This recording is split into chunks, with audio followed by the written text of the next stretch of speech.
And more than that, hindi naman kasi parent ang House of Representatives for them to say,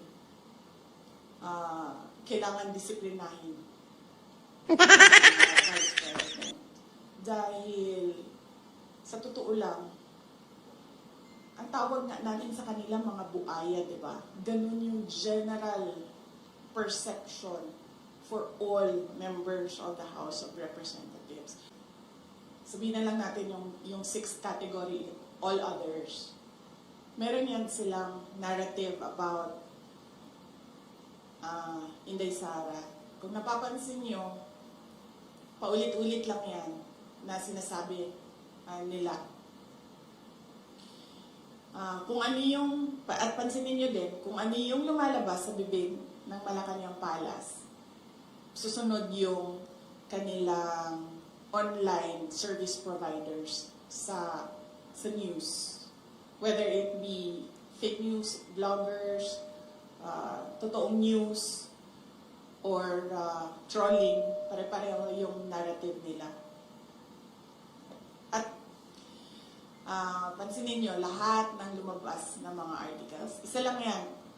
Sinasabi nila, number 1, pro-China. Number 2, brat. Number 3, Lucaret, crazy. At number 4, nakalimutan ko yung isa. Ano yung isa, ma'am? Paulit-ulit lang yan sila eh. At confidential funds. Ilustay. Yan. Pro-China, brat, luka-luka, at confidential funds. 4 lang yan. Pansinin nyo, inuulit-ulit nila yan.